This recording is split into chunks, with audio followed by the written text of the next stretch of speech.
एक चोर ने राजा के महल में चोरी की। सिपाहियों को पता चला तो उन्होंने उसके पद चिन्हों का पीछा किया। पीछा करते करते वे नगर से बाहर आ गए।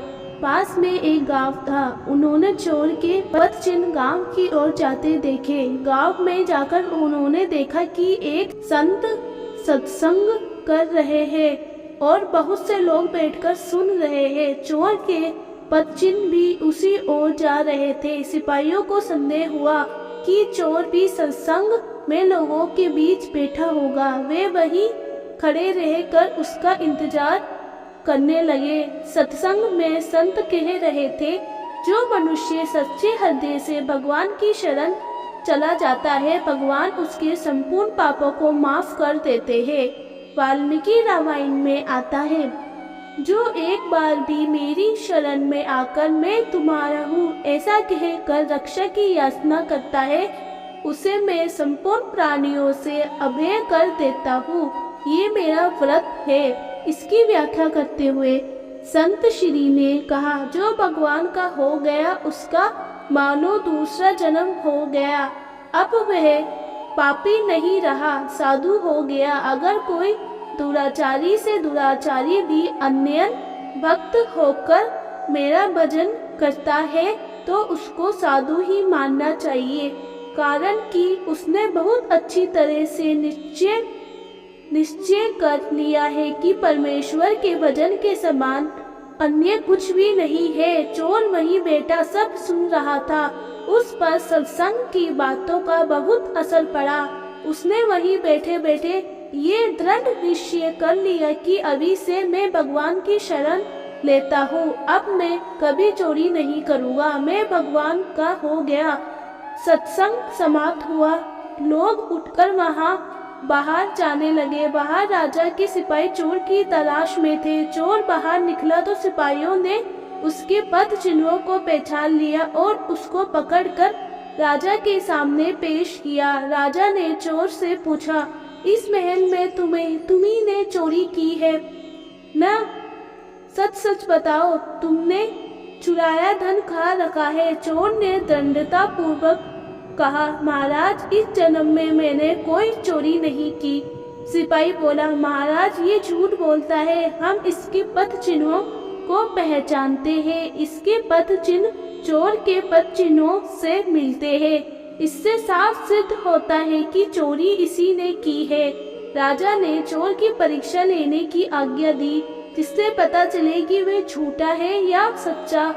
चोर के हाथ पर पीपल के डाई पत्ते रखकर उसको कच्चे सूत से बांध दिया गया।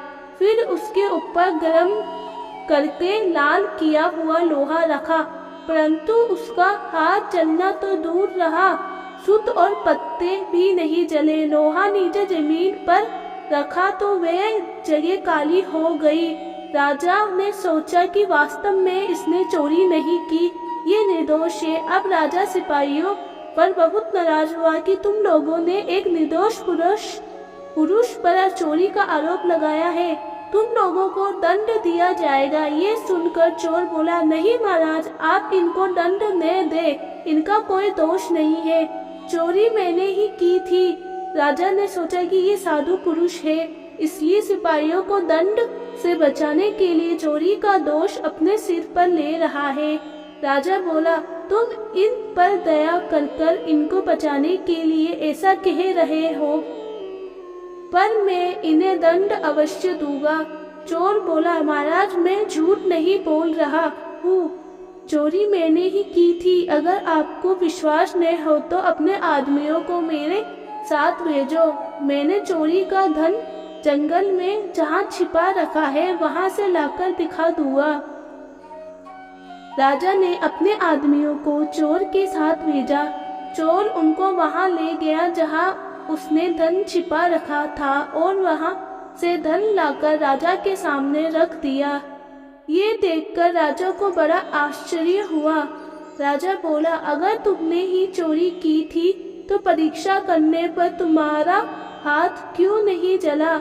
तुम्हारा हाथ भी नहीं जला और तुमने चोरी का धन भी लाकर दे दिया।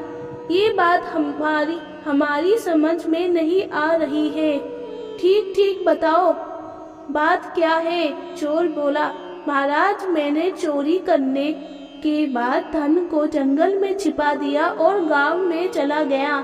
वहाँ एक जगह सत्संग हो रहा था। मैं वहाँ जाकर लोगों के बीच बैठ गया। सत्संग में मैंने सुना कि जो भगवान की शरण लेकर पूर्ण पाप न करने का निश्चय कर लेता है, उसको भगवान सब पापों से मुक्त कर देते हैं, उसका नया जन्म हो जाता है। इस बात का मुझ पर असर पड़ा और मैंने दृढ़ निश्चय कर लिया कि अब मैं कभी चोरी नहीं करूँगा। अब मैं भगवान का हो लिया कि अब मैं कभी चोरी नहीं करूँगा। अब मैं भगवान का हो गया, इसलिए तब से मेरा नया जन्म हो गया। इस जन्म में मैंने कोई चोरी नहीं की, इसलिए मेरा हाथ नहीं जला। आपके महल में मैंने जो चोरी की थी वह तो पिछले जन्म में की थी। कैसा दिव्य प्रभाव है सत्संग का। मात्र कुछ क्षण के सत्संग ने चोर का जीवन ही पलट दिया। उसे सही समझ देकर पुण्यात्मा धर्मात्मा बना दिया। चोर सत्संग भजनों में दृढ़ निष्ठा से कठोर परीक्षा में भी सफल हो गया और उसका जीवन बदल गया। राजा उससे प्रभावित हुआ, प्रजा से भी वह सम्मानित हुआ और प्रभु के रास्ते चलकर प्रभु कृपा से उसने परम पद को भी पा लिया।